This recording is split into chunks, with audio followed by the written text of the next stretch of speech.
আজ পৃথিবীতে মানুষের মাত্র একটি প্রজাতিই জীবিত আছে, কিন্তু এক সময় এমন ছিল না।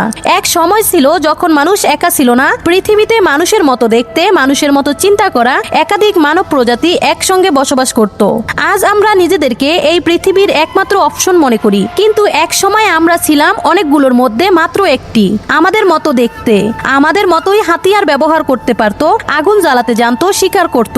এমন আরো অনেক মানুষ তখন এই পৃথিবীতে ছিল, যেমন হোমো হাবিলিস, যারা প্রথম হাতিয়ার তৈরি শুরু করেছিল, হোমো ইরেক্টাস, যারা আগুনকে নিয়ন্ত্রণে আনে এবং আফ্রিকার বাইরে ছড়িয়ে পড়ে, নিয়ান্ডারথাল, যারা ইউরোপ ও আমেরিকার কিছু অঞ্চলে বসবাস করত। তারা শক্তিশালী ছিল, আবার অত্যন্ত বুদ্ধিমানও ছিল। নিয়ান্ডারথালদের সম্পর্কে আমাদের বেশিরভাগ তথ্য এসেছে ডিএনএ ও ফসিল গবেষণা থেকে। এমনকি আধুনিক মানুষের শরীরে আজও তাদের কিছু জিন বিদ্যমান। বিজ্ঞানীদের মতে একসময় পৃথিবীতে একসাথে 5 থেকে 6টি মানব প্রজাতি বসবাস করত।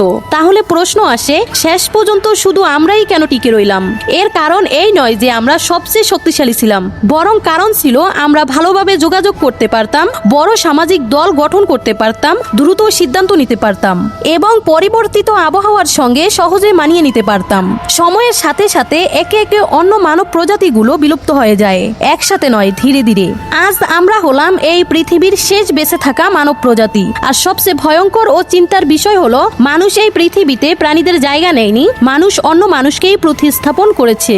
আজ আমরা একটি খুব প্রাচীন যুগের শেষ বেঁচে থাকা প্রজন্ম। তো আপনি যদি এমন বিজ্ঞান ভিত্তিক গল্প পছন্দ করেন যা মানুষের প্রকৃত ইতিহাস তুলে ধরে, তাহলে আমাদের সাথেই থাকুন।